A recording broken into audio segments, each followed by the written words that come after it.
আসসালামু আলাইকুম, সবাইকে স্বাগত জানাচ্ছি দেশামা টিভির সংবাদে। সঙ্গে আছি আমি জিহাদ হাসান। গজারিয়ায় কোটা আন্দোলনকারীদের দাবি অযৌক্তিক বলে দাবি করে প্রতিবাদ সভা ও সংবাদ সম্মেলন করেছেন উপজেলার বীর মুক্তিযোদ্ধারা।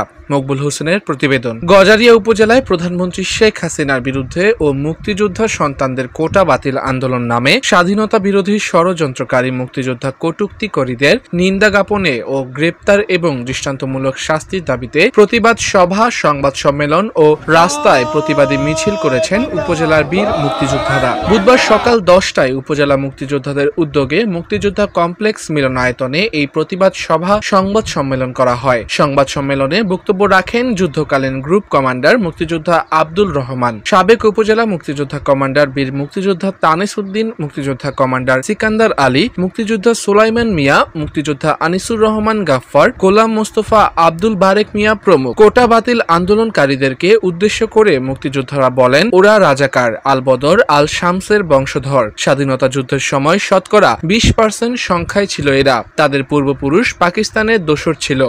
এখন তারা ছিল তখন রাজাকার, আল বদর, আল শামস। তাদের সন্তানেরা আজকে আমাদের বিরুদ্ধে মাঠে নামছে। তারা জানে না তার ডাকে আমরা মুক্তিযুদ্ধে অংশগ্রহণ করেছিলাম। বঙ্গবন্ধু শেখ মুজিবুর রহমানের তার সুযোগ্য কন্যা জননেত্রী শেখ হাসিনা যা বলে তা করে। আমরা দীর্ঘ প্রতিবাদ জানাই। তারা আজকে আমাদের মুক্তিযুদ্ধের বিরুদ্ধে, কোটা পদ্ধতির বিরুদ্ধে ষড়যন্ত্র করতেছে। তারা আল শামস রাজাকারের সন্তান, আমাদের সন্তান এবং আমরা জীবিত থাকতে কোনোদিনই তাদেরকে মাঠে থাকতে দেব না। আজকে এই সম্মেলনে আমরা প্রতিবাদ জানাই এবং সবাই ওয়াদাবদ্ধ যে এইখানে কেউ আমাদের বিরুদ্ধে, আমরা তারা যদি রাস্তা নামে আমরা রাস্তা নামবো। আমরা অস্ত্র জমা দিয়েছি, ট্রেনিং জমা দেয়নি। তাদের দাবি অযৌক্তিক ও সংবিধান বহির্ভূত। আদালতের রায় এবং মাননীয় প্রধানমন্ত্রীর সিদ্ধান্তই সমাধানের একমাত্র লক্ষ্য বলে দাবি করেন মুক্তিযোদ্ধারা। যারা আন্দোলন করছেন এরা নির্ভুল, এরা বুঝে না। ওটা তখনই মেনটেন হয়, রিটেন পরীক্ষায় যারা উত্তীর্ণ হন, পাস করেন, তাদেরকে ভাইভা বোর্ডে ডাকে।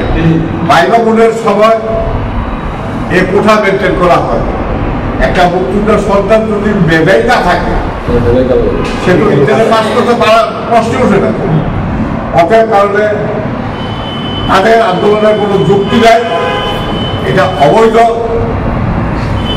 তারা বাংলার মানুষ, শুধু মুক্তিযুদ্ধের সবার এটাকে ঘৃণা করা উচিত, তাদেরকে ধিক্কার দেওয়া উচিত, তাদেরকে জেলে দেওয়া উচিত, তাদের বিচার করা উচিত। আমি কি রাজাকারের ছেলেমেয়েদেরকে চাকরি দিব, নাতিপুতিকে চাকরি দিব, এই কথা বলেছে। এইটাকে তারা ইয়া করিয়া মানে এখন রাজাকার হিসাবে তারা খেয়ে চুটিয়া রাত্রে 10টার সময় ভার্সিটির থেকে বাড়িয়া বলে আমি রাজাকার কইয়া এই ধিক্কার জানাচ্ছে। আমি এইটা প্রতিবাদ জানাচ্ছি। এই যারা এই কথা বলে তাদেরকে আমরা রুখে দাঁড়াবো এবং প্রয়োজনে আমার জেলা কমান্ডার যদি আমাদেরকে ইয়ে করা হয়, আহ্বান করা হয়, তখনই আমরা সপরিবারে আমরা মুক্তিযোদ্ধারা সবাই ঝাঁপিয়ে পড়বো এবং প্রতিবাদ করবো। এই প্রতিবাদ করে আমরা নিন্দা গোপন করে। সম্মেলন শেষে ভবেরচর বাজার এলাকায় সকল মুক্তিযোদ্ধাদের অংশগ্রহণে প্রতিবাদ মিছিল কর্মসূচি পালন করা হয়। বাংলা, বঙ্গবন্ধু।